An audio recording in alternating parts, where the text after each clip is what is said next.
नमस्कार दोस्तों, विद्या दर्शन पाठशाला के ऑनलाइन यूट्यूब मंच पे आपका स्वागत है। जैसा कि आप जब अपनी 5 मिनट एक्सपर्ट क्लास की क्लास 6 है, जिसका टॉपिक रहेगा AP and GP, arithmetic progression, geometric progression, समांतर व गुणोत्तर श्रेणियों के सवाल अपन करेंगे।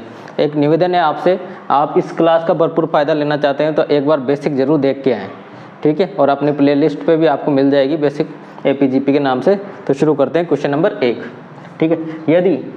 क्वेश्चन नंबर 1, यदि किसी समांतर श्रेणी के p पदों का योग q है ना, p पदों का योग q और q पदों का योग p दे रखा है, यानी एस p तो दे रखा है कितना q और एस q दे रखा है p, ठीक है। और उसने पूछा है कि इसके p प्लस q पदों का योग होगा। तो हमेशा ये रिजल्ट ध्यान रखना है, एग्जाम में पूछा जाता है, हमेशा ये होता है p प्लस q और जो भी रिजल्ट आता है उसका नेगेटिव। तो ऑप्शन नंबर डी, ठीक है। बिल्कुल ऐसा ही सवाल ये है, कंपेयर करना है ना। यदि एक समांतर श्रेणी में p पदों का सॉल्यूशन है इसका, एक समांतर श्रेणी में p पदों का योग उसके q पदों के योग के बराबर है, यानी क्या दे रखा है एस p बराबर दे रखा है एस q, सम अपने से लिखते हैं, है ना। और क्या पूछा है, उसके p प्लस q पदों का योग होगा। देखो यहाँ भी यही चीज पूछ ली है ना, तो इसका हमेशा आंसर होता है 0। तो ऑप्शन नंबर है, देखो यहाँ दे रखा था एस पी क्यू के बराबर है, एस क्यू पी के बराबर है, तो एस प्लस पी पूछ लिया तो minus Q P plus Q कर दिया, है ना। और इसमें था एस प्लस पी 0 हो जाता है। दोनों कंपेयर करें और ये रिजल्ट ही पूछे जाते हैं। आगे बढ़ते हैं क्वेश्चन नंबर 3, यदि किसी समांतर श्रेणी का तीसरा व 25वां पद क्रमश, सॉल्यूशन करते हैं, है ना। तीसरा व 25वां पद क्रमश 15 और 125 है, तो सार्वंतर डी होगा, ठीक है। तो A3 दे रखा है, A3 दे दिया उसने 15 और A25 दे दिया 125, है ना। तो एक डायरेक्ट फॉर्मूला है जिससे आप डायरेक्ट सार्वंतर निकाल सकते हैं। ऐसे तो 2 समीकरणें बनानी पड़ेगी, पर डायरेक्ट ये है कि जो भी पद दे रखे हैं 125 15, है ना, और उन्हीं के पद की संख्या, तो इसकी संख्या कौन सी है 25वीं और इसकी 3, बस डिवाइड कर दीजिए। तो कितना आ गया ऊपर 110, नीचे आ जाएगा 22, तो 22 पंजे 110, ऑप्शन मिल रहा है ऑप्शन ए, ठीक है। नेक्स्ट देखते हैं क्वेश्चन नंबर 4, एक गुणोत्तर श्रेणी का चौथा, 7वां व 10वां पद LMN है, ठीक है, तब होगा।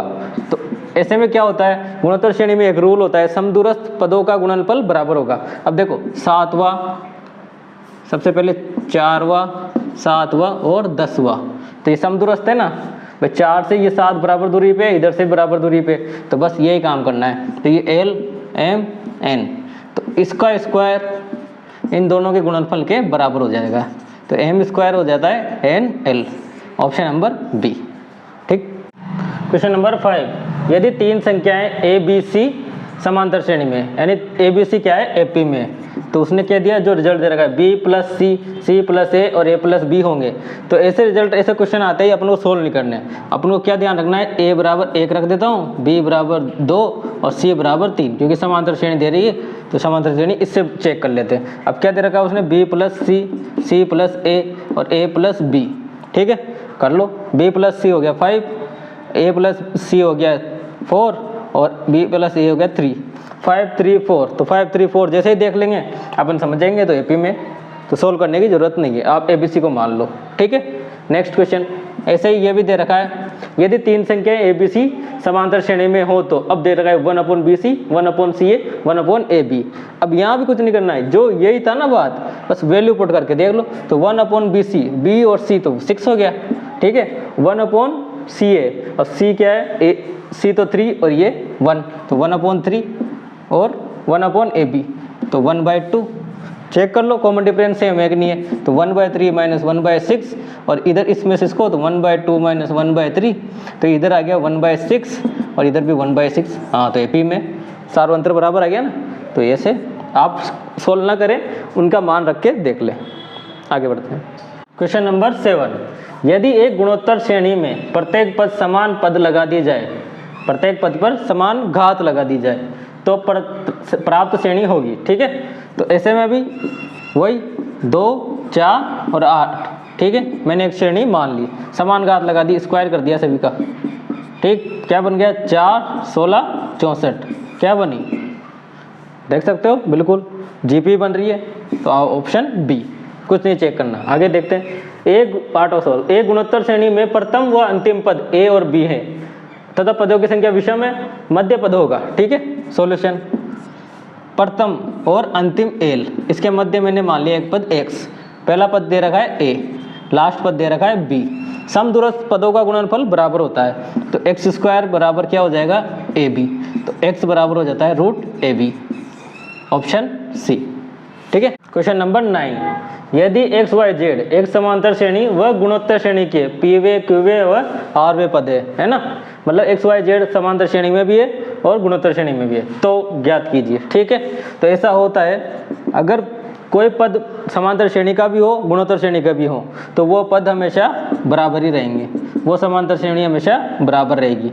ठीक है, अब क्या पूछा है उसने, एक्स वाई की पावर जेड और वाई जेड की पावर माइनस एक्स और एक्स की पावर माइनस वाई। ठीक, अब यहाँ सब समान संख्याएं हो गई तो ये एक्स की पावर 0 आ जाएगी, वाई की पावर 0 आ जाएगी, जेड की पावर 0 आ जाएगी, और तीनों को सोल्व करेंगे तो ऑप्शन सी। ठीक है, नेक्स्ट देखते हैं, ये बहुत इंपॉर्टेंट क्वेश्चन है, सोल्व करने में थोड़ा लंबा होता है, आप बिल्कुल ट्रिक से ध्यान रखना है इसका। यदि एक गुणोत्तर श्रेणी का तीसरा पद 4 है ना, और 5 पदों का गुणनफल पूछा है, सोल्व नहीं करना, आप सीधा रिजल्ट याद रखें, एक्स तो दे रखा है क्या, बीच का पद है ना, 5 पदों की श्रेणी में तीसरा उसका मध्य का पद हो गया, तो और पूछा क्या है, 5 पदों का गुणनफल, तो x की पावर 5, अब x क्या है यहाँ 4 और 4 की पावर 5, यही आंसर हो गया। ठीक है, तो ऑप्शन डी। आई होप आपको ये क्लास बहुत अच्छी लगी होगी, हो सकता है थोड़ी पास्ट हो, सारे रिजल्ट पे बेस्ड क्वेश्चन थे जो कि प्रीवियस ईयर में पूछे जा चुके हैं, और आपने मुझे सुना, इसके लिए धन्यवाद। मिलते हैं नेक्स्ट क्लास में।